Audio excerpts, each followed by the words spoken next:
তো গোয়াতে এসে আজ আমার সেকেন্ড ডে, আর এই সেকেন্ড ডেতে ছিল কমস্কোপ কোম্পানিতে আমার ইন্টারভিউ। তাই সকাল 10:30 শ্রমিক আমাকে নিয়ে বেরিয়ে পড়ে কোম্পানির উদ্দেশ্যে।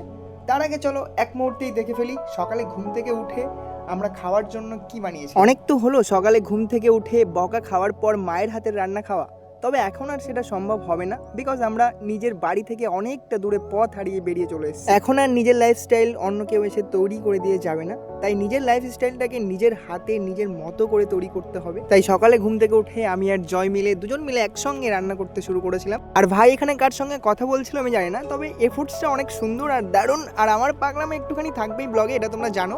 এখানে একটুখানি সবিন দিয়ে দিলাম আমরা, একটুখানি নাড়িয়ে চাড়িয়ে বেশ। এখানে জয় বলছে আমার খুব কষ্ট হয়ে গেছে ভাই, এতটা কষ্ট করে রান্না করছি তোকে খাওয়ানোর জন্য, তুই এসছিস।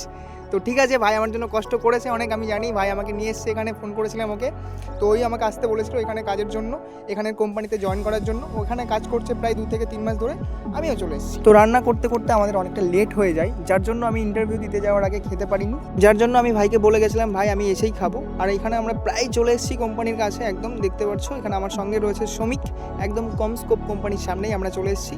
এখান থেকে যাবো আমরা ইন্টারভিউর জন্য। আর ভেতরে এন্টার করার আগে আমি একটু চুলগুলো ঠিক করে নিচ্ছিলাম আর বডি ল্যাঙ্গুয়েজটাকেও ঠিক করে নিয়েছি, কারণ ইন্টারভিউ রয়েছে আমার, একটুখানি ঠিকঠাক তো থাকতেই হবে। পরে আমি এখানে এন্টার করে ফেলি, তারপরই চলে যাই আমাদের ক্যান্টিন রুমে। এখানে একটা ফর্ম দেওয়া হয় আমাকে, সেটাকে ফিল করি এখানে বসেই, ক্যান্টিনের মধ্যে বসেই ফিল করি। ফিল করার পর চলে আসি একদম ইন্টারভিউ রুমের সামনে। এখানে ম্যাডাম আমাদের ইন্টারভিউ নিচ্ছে, সবাইকে এক এক করে ডেকে। তারপর ইন্টারভিউতে পাস করলাম, পাস করার পর আমাকে পাঠানো হলো মেডিকেলের জন্য। তারপর আমি আবারও শ্রমিককে নিয়ে মেডিকেল করাতে গেলাম অন্য একটা হেলথ কেয়ারে গোয়াতেই। সেখানে বসে এই ফর্মটাকে ফিল করলাম, ফিল করার পর ভেতরে গিয়ে নিজের মেডিকেল ক্লিয়ার করলাম। আর ক্লিয়ার করার পর আমি মেডিকেলে একদমই ফিট ছিলাম, কোনোরকম কোনো অসুবিধা হয়। দেন সেইখান থেকে আমাকে জানিয়ে দেওয়া হলো যে আগামী সোমবার আমার জয়েনিং। তারপর আমি সেখান থেকে সেই খবরটা পেয়ে আবারও ঘরে ফিরে এলাম।